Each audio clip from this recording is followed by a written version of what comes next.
Take it away, Lara. All right. Good. Hello.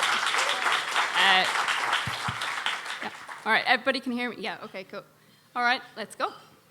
Right. So, I think end users are brilliant, and I think you should think they're brilliant as well. So whether you think about clients or customers or your users, I think they're actually the best people in the world, and I'll tell you why. One reason is, as a product designer at IBM, they allow me to create, color in, draw on post-its, come up with crazy ideas, and essentially let me be a designer.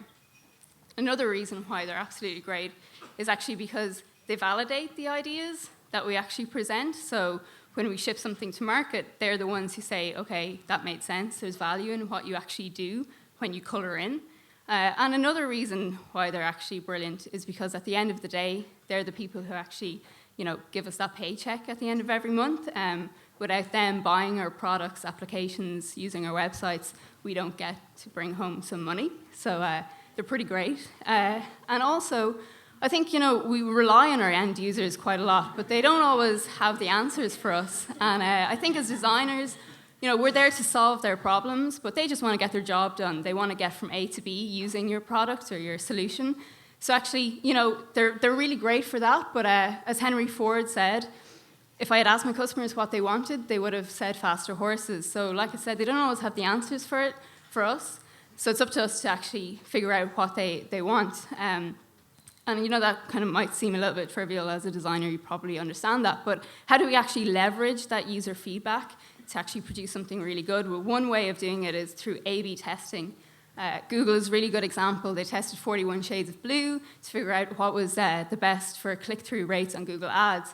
But actually, Mike Montero recently gave a keynote on design, and he talked about how exciting it is for young designers to work in the industry right now, because design is becoming ubiquitous. Every application, every product is actually great experience, but we run the risk of becoming really lazy when we rely on users to actually tell us how to do things or what they like or what competitors are doing and what's successful. And I'm a little bit worried that designers are going to become a little bit complacent and surprised, but it's our job to actually ideate as designers and not let the users do the hard work. And, it might be a little bit kind of shocking for you, but, it's reality, and that is a reality check for some of us. Oh, my God, surprise. That is our job.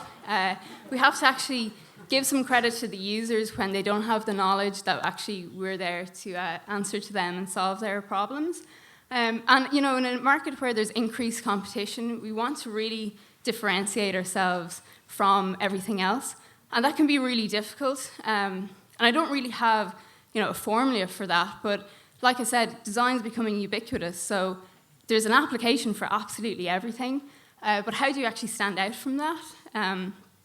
Again, there's 1,000,001 ways to do it. But one way of actually doing it is to kind of, become not Johnny Depp, but a pirate. Okay, might sound a bit ridiculous, but there's some meaning behind it. Pirates are a little bit kind of punk, or disruptors is another kind of term that you might be familiar with startups and designers. Steve Jobs says it's better to be a pirate than to join the Navy.